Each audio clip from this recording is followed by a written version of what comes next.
Cooking really is an art form. Sometimes art and science collide. Baking or making homemade pasta sheets or crepes.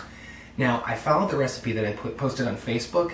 You might want to have a little water on the side. You want it to be the consistency, like slightly runny pancake batter. I'm going to add a little bit more. I think we're still a little thick. And then what I'm going to do, I've got an 8-inch fry pan. I've got it set between a 3 and a 4 on an electric stove, so probably a little more than low on a gas stove. What I'm going to do is I'm going to coat it with some cooking spray. Now, with regards to the art, my wife taught me this technique probably 100 times. My sister-in-law, I don't know what it is that she does, but when you eat one of her manicotti, it literally melts on your tongue. And I have followed her recipe. I've watched to the stroke when she's, mixing it. I can't duplicate it. So, every person's different, but even if you make them a little on the dense side, there's still nothing like the store-bought kind. Now here's what we're going to do. You take about 3/4 of a ladle, tilt your pan, and you're going to just sort of tilt it, swirl, make sure you got an even coat. It's going to take a minute or so. What I do is I take a rubber spatula, I sort of brush everything down to bring everything to form, and it's basically a waiting game. Now, a lot of times when you do this, the first 2 or 3 are throwaway. It is what it is, that the pan has to come up to temperature. Now, my daughter had asked me, she's 8, she wanted to know what's the difference between manicotti and cannelloni. Now, manicotti in Italian means sleeve, and cannelloni means long reed. It turns out that there's a misconception that it's the same thing. It really isn't. In classic Italian fare, it really is those shells, the ridged ones that you get at the grocery store and never come home whole. That's manicotti. So it turns out that I always make cannelloni, just sometimes it's got the manicotti ingredients.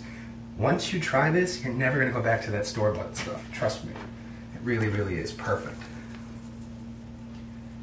Alright, so we're going to sort of get a little bit of air under there. Now, some recipes say you just do this, wait till it's dry and you're done. I tried it. Really and truly, you've got to flip it because you've got to get that top side. You want to get that bit of moisture and stickiness off so that you have a perfect shell to work with. So what you do, I think we're ready to lift. You lift it up with your spatula, and bam. Now, if you're sponsored by Italy like my wife and my sister-in-law are, they go, whoop. I can't do that yet, so, we're just making basic food here.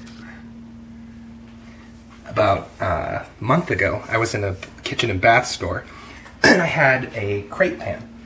I was going to buy it, and I'm looking at it, and I'm like, this is the same thing as my fry pan at home. They just sort of cut it down.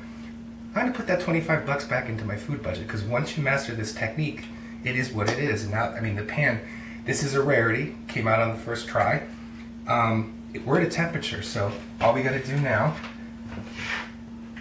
is take this off and repeat. And I'm going to make enough to make my cannelloni, and I'm going to make some manicotti next week. And what you can do is you can just put these in the freezer, and you're good to go. Alright, so again, just take your rubber spatula, bring it down to form. The test. Alright. Don't have a plate. That's okay. Alright. I'm going to taste it.